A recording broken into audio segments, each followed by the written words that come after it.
देखिए, स्वामी अवमुक्तेश्वरानंद जी ने राष्ट्रीय मुस्लिम मंच के मुख्य इंद्रेश जी के ऊपर एक बड़ा आरोप लगाया है।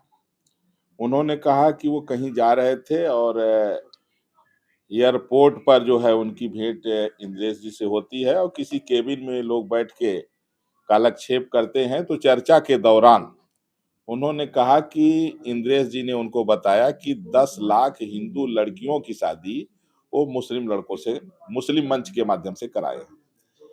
तो कहे कहे कि मुझे हुआ कि शायद है जवान फिसल गई हो, संख्या कुछ कम हो। कहे 10,000, कहे नहीं नहीं 10 लाख। ये आरोप उन्होंने इंद्रेश जी के ऊपर लगाया है। मेरा मानना यह है कि अगर ये बात सही होती तो इतनी बड़ी साजिश को आप सुनने के बाद भी आप मौन क्यों रहते? इतना बड़ा सनातन के खिलाफ और आप इस सुनने के बाद आप बरसों चुप रहे। अब बोले भी तो आप तब बोले कि जब आपके ऊपर पॉस्को के तहत मुकदमा चल रहा है, मामला कोर्ट में विचाराधीन है, तब आप आवाज उठा रहे हैं। तो यह उसी तरह से झूठा है जैसे कभी-कभी योगी जी को ये जो है औरंगजेब बोल देते हैं, कभी मोदी जी को गौ हत्यारा बोल देते हैं, राम मंदिर की प्राण प्रतिष्ठा के मुहूर्त पर कभी सवाल खड़ा करने लगते हैं। तो इस तरह से इनका बयान ये झूठा है।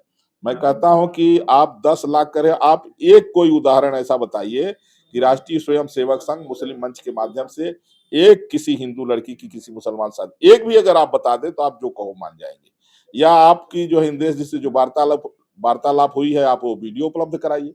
इस तरह तो कोई किसी के ऊपर भी आरोप लगा सकता है और यह बात इसलिए झूठी है, इसलिए हम लोग मान लिए कि झूठी है क्योंकि यह बात आपकी चूंकि बरसों पुरानी है और कई साल पुरानी बात आप इस सुनने के बाद आप जो है मौन रहे, कुछ बोले नहीं और बाद में आप कई साल के बाद इस बात को उठा रहे हैं। तो इससे है लगता है कि भाई आप ये जो बोल रहे हैं यह है विपक्षी नेताओं के इशारे पर लोगों में संघ के प्रति अविश्वास पैदा करने के लिए आपने इस तरह का बयान दिया है जो झूठ है। महाराज जी, इंद्रेश जी का एक बयान सामने आया, उसमें उन्होंने कहा कि शंकराचार्य को ऐसे मिथ्या वचनों का उपयोग नहीं करना चाहिए।